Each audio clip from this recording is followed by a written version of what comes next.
দোকানদার বলছে যে তার ঘরে গ্যাস নাই, কিন্তু পরে স্থানীয় লোকজন গিয়ে তার ছাদ থেকে 42টা 45টা পর্যন্ত গ্যাস উদ্ধার করে জনগণের মধ্যে বিক্রি করেছে। তো এই যে বিষয়টি, তিনি যদি স্টক না করতেন তাহলে ন্যায্য দামেই জনগণ গ্যাস পেত।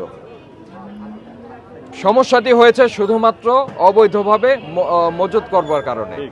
সারা দেশব্যাপী যে এলপিজি গ্যাস সিলিন্ডার গ্যাসের সংকট চলছে, তো এরই মধ্যে আমরা কামরাঙ্গীর চর থেকে একটা ইনফরমেশন পেয়েছি যে স্থানীয় জনগণ তারা কিছু গ্যাস আটক করেছে, যে গ্যাসটা সরকার নির্ধারিত মূল্যের অনেক বেশি মূল্যে বিক্রির জন্য অফার করা হয়েছিল। তো আমরা আমাদের নিয়মিত বাজার তদারকির অংশ হিসাবে আজকে কামরাঙ্গীর চর এসে এই বিষয়টিকে আমরা দেখলাম।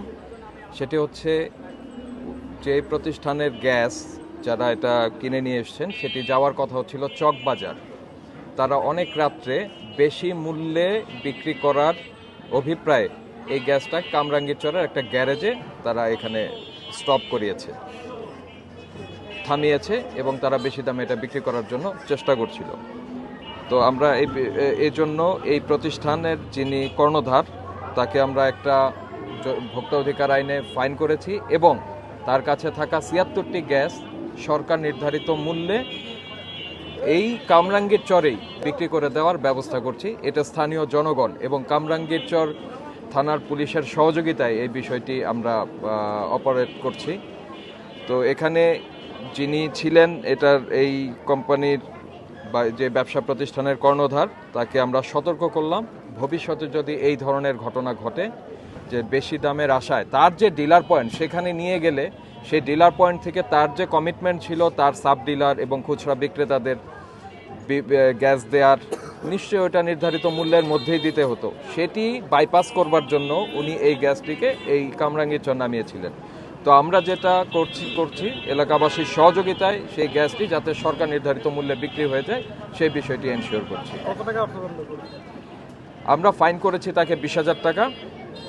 যেহেতু এটি তার প্রতিষ্ঠানও নয়, আমরা রাস্তার মধ্যখানে তাকে এটাই ধরেছি স্থানীয় জনগণের সহযোগিতায়। পাশাপাশি তাকে সতর্ক করা হলো ভবিষ্যতে যদি এই ধরনের ঘটনা ঘটে, তার যে ডিলারশিপ রয়েছে, যে লাইসেন্স রয়েছে, আপনারা জানেন এই ব্যবসা পরিচালনা করার জন্য গভর্নমেন্টেরও লাইসেন্স নিতে হয়, সেই বিস্ফোরক লাইসেন্স বাতিল সহ অন্যান্য কঠোর ব্যবস্থা আমরা গ্রহণ করব। বাজারে গ্যাস সংকট রয়েছে এবং সরকারের বিভিন্ন পর্যায় থেকে সেই বিষয়টিকে অ্যাড্রেস করা হয়েছে এবং সেই বিষয়ে বিভিন্ন পদক্ষেপও গ্রহণ করা হয়েছে। তো যে সংকট যতটুকু তার থেকে অনেক বেশি করে সেটাকে প্রচার করা হচ্ছে, কারা এই অনৈতিক ব্যবসা করবার অভিপ্রায় যাদের রয়েছে, অনৈতিক মুনাফা করবার যাদের ইচ্ছা রয়েছে, তারা এটি অনেক বেশি করে প্রচার করছেন এই জন্য যে একটা অস্থিরতা তৈরি হলে তারা আরও বেশি দামে বিক্রি করতে পারবেন। কিন্তু আমরা দেখতে পাচ্ছি যে গ্যাস যে পরিমাণ হওয়ার কথা তার থেকে খুব বেশি ডিফারেন্স হচ্ছে তা না, মূল্যের না, আমি বলছি সাপ্লাইয়ে, কিন্তু তারা বিভিন্নভাবে অনৈতিকভাবে স্টক করে ফেলছেন। এখানে আমি কামরাঙ্গীর চরের যে স্থানীয় জনসাধারণ রয়েছেন তাদের সঙ্গে আমি কথা বলে জানতে পেরেছি যে এমনও হয়েছে দোকানদার বলছে যে তার ঘরে গ্যাস নাই, কিন্তু পরে স্থানীয় লোকজন গিয়ে তার ছাদ থেকে 42টা 45টা পর্যন্ত গ্যাস উদ্ধার করে জনগণের মধ্যে বিক্রি করেছে। তো এই যে বিষয়টি, তিনি যদি স্টক না করতেন তাহলে ন্যায্য দামেই জনগণ গ্যাস পেত। সমস্যাটি হয়েছে শুধুমাত্র অবৈধভাবে মজুত করবার কারণে। তো এই বিষয়ে আমাদের নজরদারি অব্যাহত রয়েছে। পাশাপাশি সাধারণ জনগণকে আমি ধন্যবাদ জানাই যে তাদের সহযোগিতা পেয়েছি, পুলিশের সহযোগিতা পেয়েছি এবং এই কার্যক্রম অব্যাহত থাকবে।